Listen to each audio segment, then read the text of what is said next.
श्री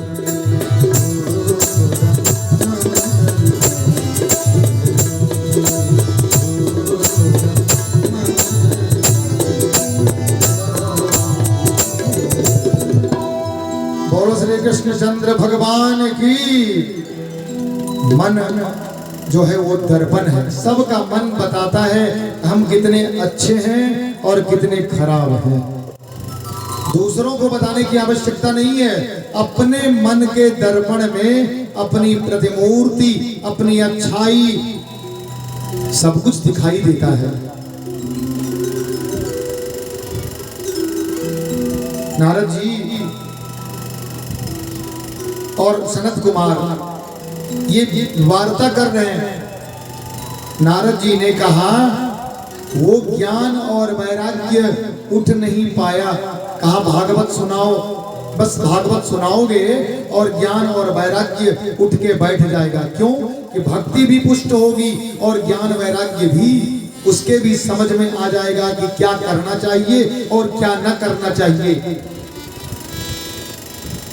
सनत कुमार ने कहा भागवत कैसे सुनाओगे उस दोनों को? वो भक्ति ज्ञान वैराग्य के साथ वृंदावन में बैठी हैं और हम यहाँ हिमालय पे हैं, तो कहाँ सुनाओगे? कहा बस दोनों चलो कुछ दूरी पर और गंगा के किनारे हम बैठेंगे और वो कथा सुनेगी। कथा का आयोजन हुआ, ज्ञान वैराग्य के साथ भक्ति को बुलाया गया।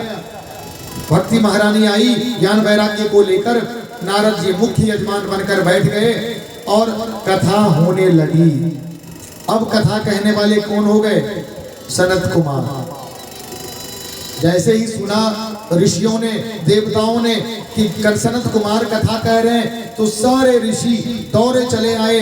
अब तो वहां 88,000 क्या और सारे देवता भी अलग अलग रूपों में, कोई पशु का रूप लेकर, कोई पक्षियों का रूप लेकर, कोई घास में, तृण में, किसी न किसी रूप में वहां विद्यमान हो गए। क्यों कि भागवत की कथा होगी, प्रभु की कथा होगी, इसलिए देवता भी चले आए। वो कथा स्थल पवित्र हो गया। श्रीमद् भागवत की कथा होने से कथा स्थल जहां कथा की जाती है वो जगह भी जागृत हो जाता है। कथा सनत कुमारों ने प्रारंभ किया। कहा हे ऋषियों, हे नारद जी, आप कथा को ध्यान पूर्वक सुने। नारद जी ने कहा कि सुनिए, आप कथा प्रारंभ करने के पूर्व हमारी एक बात को, एक प्रश्न हमारे मन में है। कहा क्या? कहा ये बताइए कि बड़े बड़े पुण्यात्मा, महात्मा, ऋषिगण कथा सुनेंगे, इनका उद्धार हो जाएगा, तो क्या पापियों का भी उद्धार हो जाएगा? पापी भी चले जाएंगे भगवान के लोग? कहा बिल्कुल। हे नारद जी, ये मानवा पाप कृतास्तु सर्वदा सदा दुराचार रता विमार्गगा क्रोधाग्नदग्धाश्च कुटिलाश्च कामिनः सप्ताह यज्ञेन कलो पुनन्ति ते। ये मानवा पाप रतास्त सर्वदा, जो बहुत बड़े पापी हैं, पाप ही करते हैं, ही लगा हुआ है, पाप के अतिरिक्त कुछ नहीं करते। ऐसे बड़े पापी भी जब कथा सुनेंगे तो वो भी पवित्र हो जाएंगे। कथा की महत्ता बताते हैं। अरे नारद जी ने कहा कि इतना बड़ा कुछ है इस कथा में। कहा बिल्कुल, ये जो कथा है ना, ये बड़ा सुलभ हो गया है। कहा ये कथा है क्या? कहा ये कथा वेद शास्त्रों का मीठा फल है।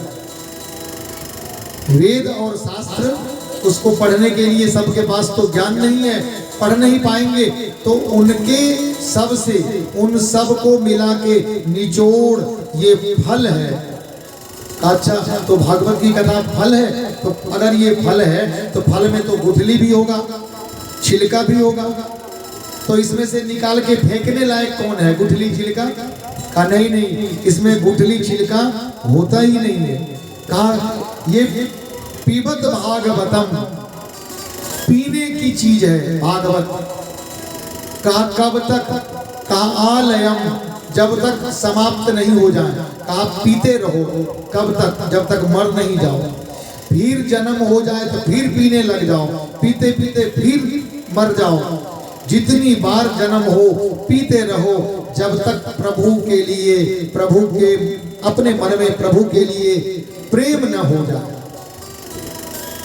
प्रभु के लिए प्रेम न हो जाए। देखिए भागवत की कथा आपके मन में प्रभु के प्रति प्रेम उत्पन्न करेगी और यही अंत है। भक्ति का अंत क्या है? प्रेम, निस्वार्थ प्रेम।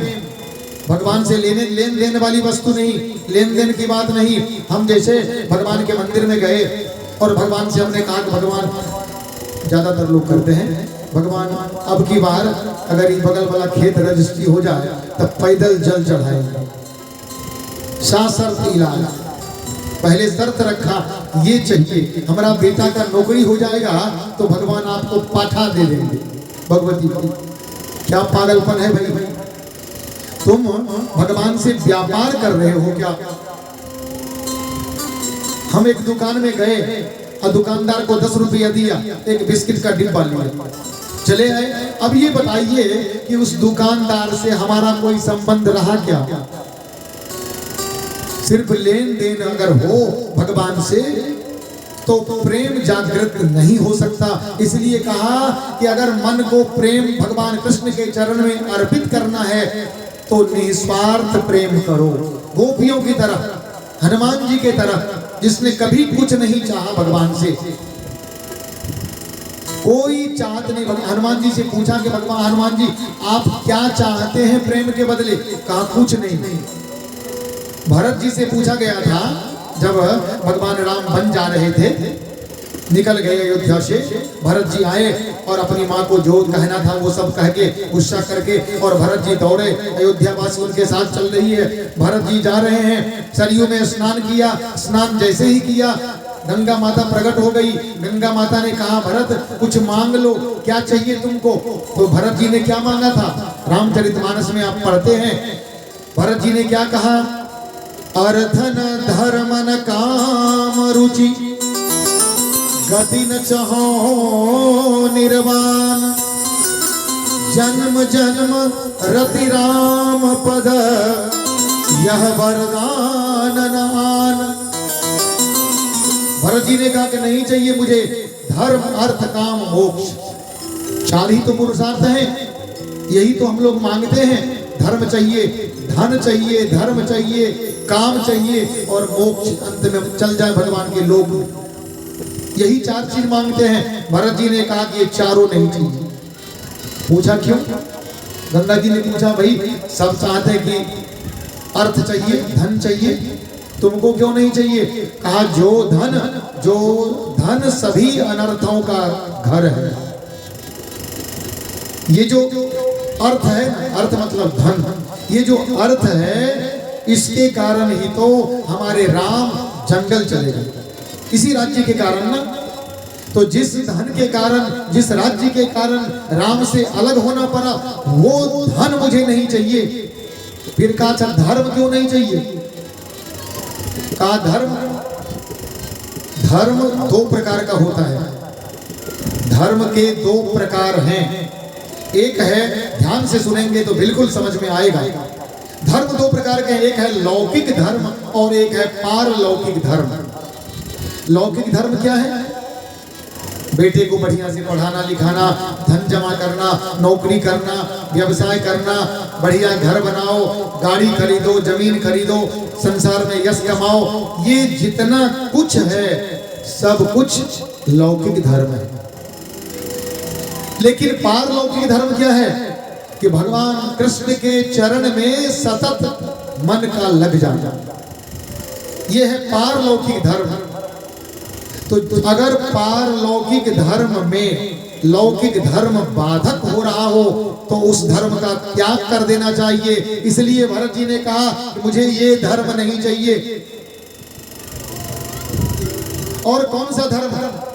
कहा जिस धर्म के पुत्र थे राम, अपने पिता से एक बार पूछ सकते थे कि पिताजी बताइए मेरी क्या गलती है, मुझे जो आप वन भेज रहे हैं मेरी क्या गलती है।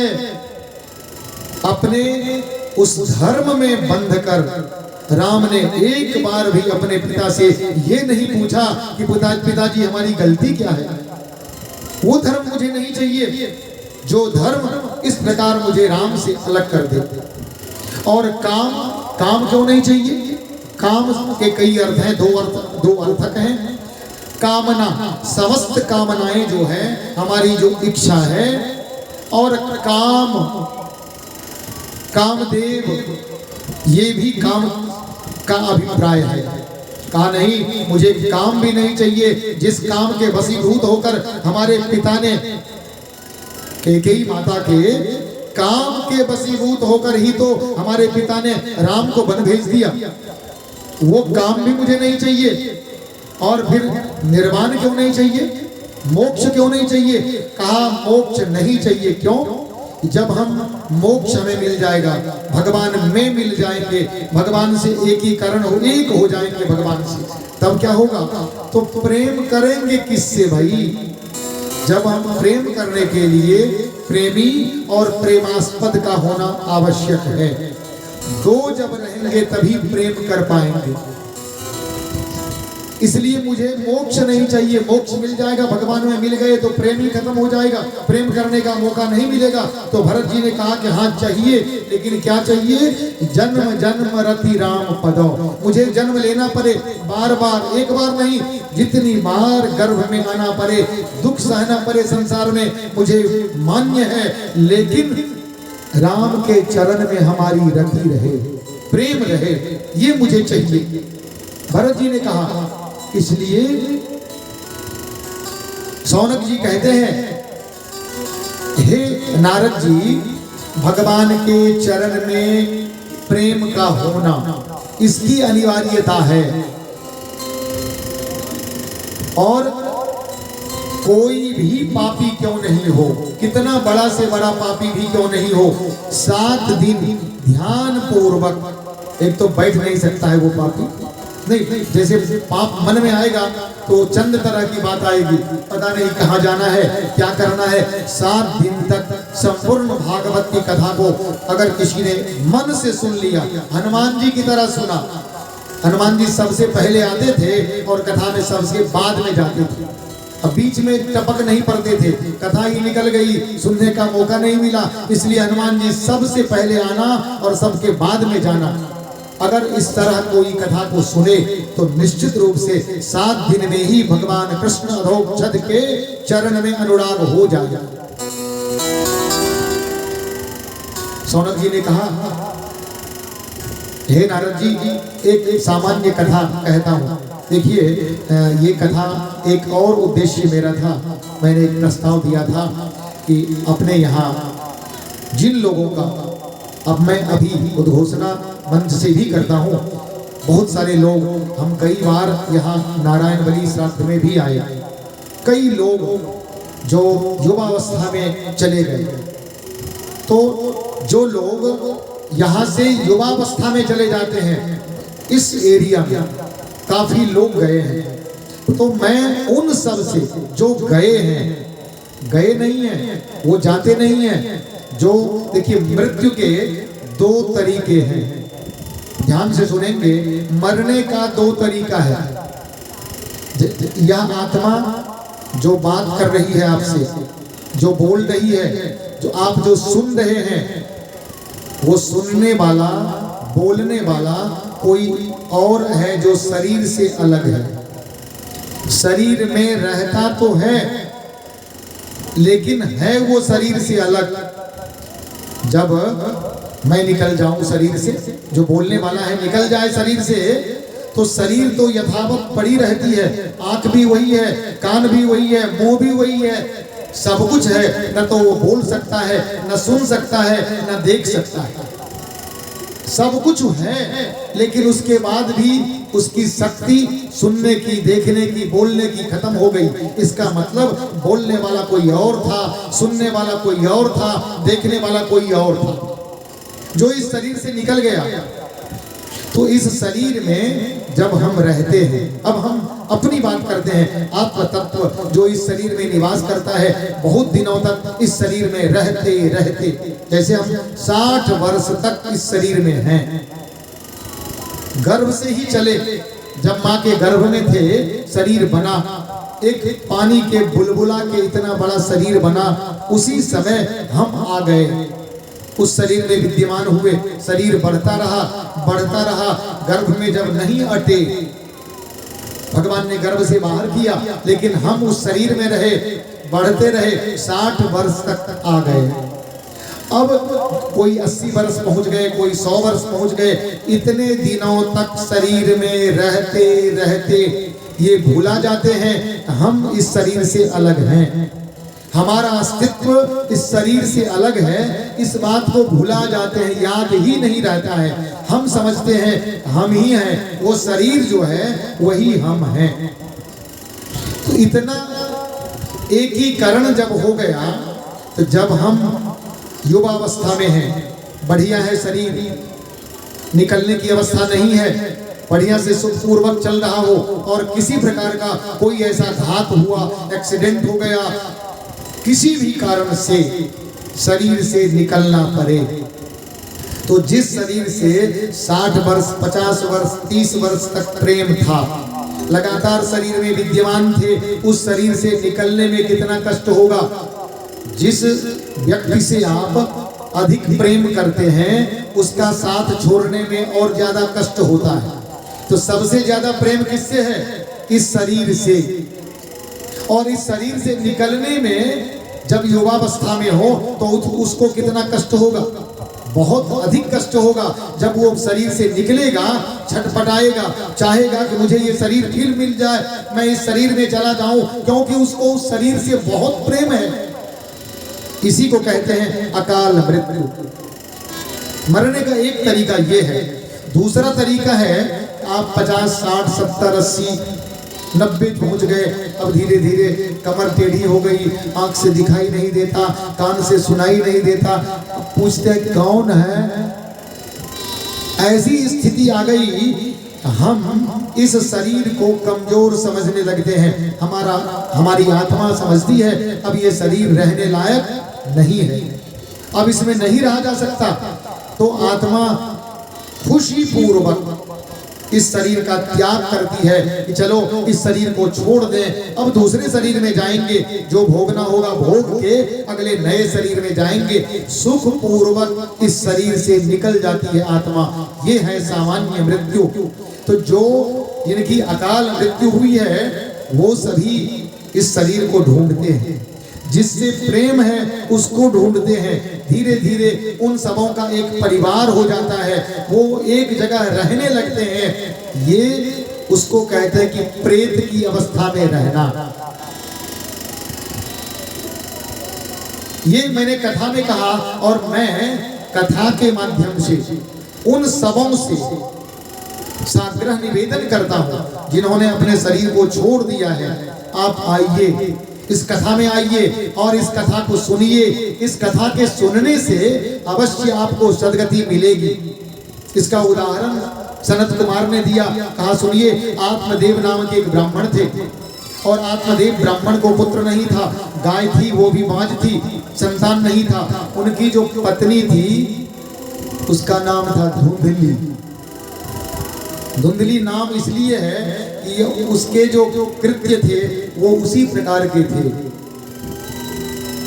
किसी से बात करती थी ना तो बिना झगड़ा किए नहीं, और पति को तो पति समझती ही नहीं थी, कोई मान नहीं। ऐसे तो कहना ज्यादती नहीं होगा कि जितनी पत्नियां अब हैं, शायद कोई बची हो, वो समझती है, सब समझती है हमारे पति सबसे बुर्बक है, इनसे कम बुझने वाला कोई नहीं है। ये यथार्थ है। तो धुंधली भी समझती थी कि हमारे पति जो है सबसे बुर्बक है। और वाणी जो बोलती थी ना तो लगता था कि अब खा जाएगी, सुन के डर लगने लगता था। एक बात है, आप किस प्रकार बोलते हैं, आप दूसरों से किस प्रकार बोलते हैं, आपका क्या व्यवहार होता है, ये आपकी वाणी ही बताती है। नहीं, आप जब बातचीत करते हैं किसी से, कोई आएगा तूफान की तरह आएगा, उनको देखते देखते लगेगा कि कितने बड़े तूफानी हैं, बोलेंगे तो इस कदर बोलेंगे कि सुनने वाले सबको कष्ट हो जाएगा। तो हमारी वाणी ही हमारी पहचान है, इसीलिए उसका नाम था धुंधली। वाणी क्या है पहचान के लिए?